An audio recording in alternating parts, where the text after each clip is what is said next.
Hello and welcome back to Old Hammer and Tongs. So last time you joined me for a bit of painting of this rhino. I'm still going, so I thought why not make another video.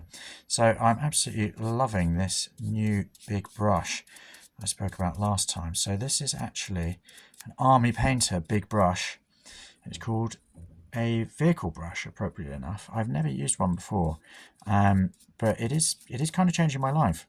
I've painted a few tanks since I came back to the hobby, and whilst I've enjoyed it, I've been using the same teeny tiny paint brushes that I'd use for miniatures, and the problem being that it takes a really long time. It's just really difficult to get an even coat. So you end up having to do about 14 coats of everything. But yeah, this yellow is my old school Bad Moon yellow from the Orc and Udar paint set I had when I was 9.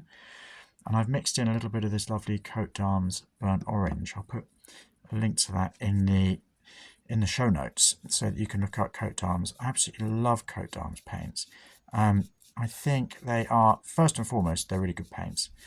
I believe the backstory is that when Citadel were making their early paint ranges, I think it was around the time they made their second paint range, they outsourced it to a paint company, which is called HMG Paints Limited, and that company still exists, and they basically still manufacture the paints as they were manufactured for Citadel in those early days. So they've slightly adapted some of the names, but essentially they're the same colours. Oh, I've gone over the lines a bit there.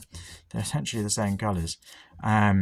So you really get that old hammer look. And they also come in these fabulous pots, just like the old pots did, the old paints did. So you get that whole experience, which I love. You know, every time I use one of these paints, it reminds me of when I was first ever opening a Citadel paint, when I first discovered acrylic paints, after years of sort of poisoning myself with enamels. And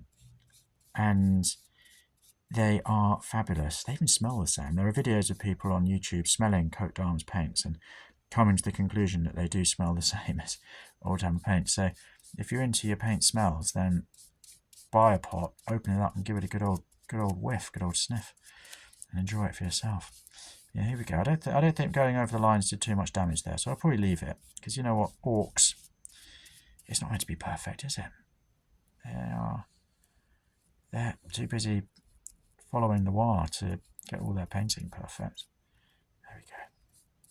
Okay, I'll come back to give some more of this a bit more attention. A bit, I might move on to the next one. Oh no, there's a bit more here. Let's do this too. God, this brush really is fantastic. I mean, it's hoovering up the paint, but I did fully expect it to. And you know what? This paint was made to be painted. It was made to go on models. So I'm not going to get too precious about it. There we are. So this is, I'm painting this up as a rhino. It's actually a model from Ramshackle Games. I think it's called a Grumbler. And Ramshackle is a wonderful, wonderful model company that I love. They make all sorts of largely sort of sci-fi post-apocalyptic models. And they make a really great range of tanks, many of which can be very easily integrated into Warhammer 40k. And they have a real sort of Rogue Trader 2nd edition feel to them. So this Rhino, it's got some really good battle damage on it.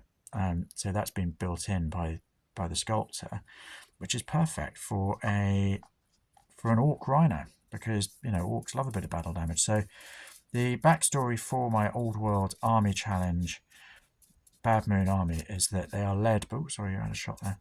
They're led by Big Gob, who's an Orc warlord's son, who basically has a big mouth but doesn't really back it up on the field of battle.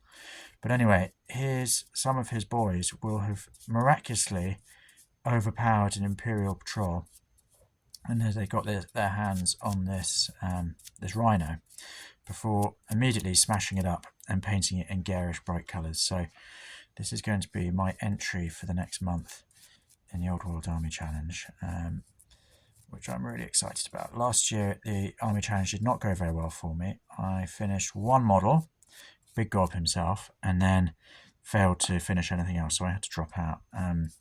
But this year, I've already painted the 10 miniatures I submitted in January, so that got me through that month. I've got an additional 10 miniatures that I painted in January, and then I'll have this for the next month. So my plan is to have a bit more time to spend on the character models. So I've got some great knobs to paint up, a mixture of original Games Workshop from the 80s and 90s, and also some Nightmare miniatures. I've got some great weird boys. I'm excited about them because one of the best things about Bad Moons is the amount of weird that they've got going on.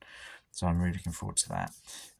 But all of those, of course, need quite a bit of attention. So I'm hoping that by painting the first couple of months pretty quickly, that will buy me a bit of time in sort of March, April, May to really focus on those character models. And then the challenge is finished in June. You've got 6 months to paint up your army. You need to do a minimum of 10 infantry models a month or a vehicle. And if you're into your points, then you should really be looking at a minimum 1,000-point army. Actually quite difficult with orcs because they are cheap. Anyway, I'm going to keep going with this. Thank you so much for joining me for some more painting time, this rarest of beasts, and I look forward to seeing you next time. Please do have a look at my other videos. There's more Old World Army Challenge and Hobby Time fun. I look forward to seeing you soon. Thank you. Bye-bye.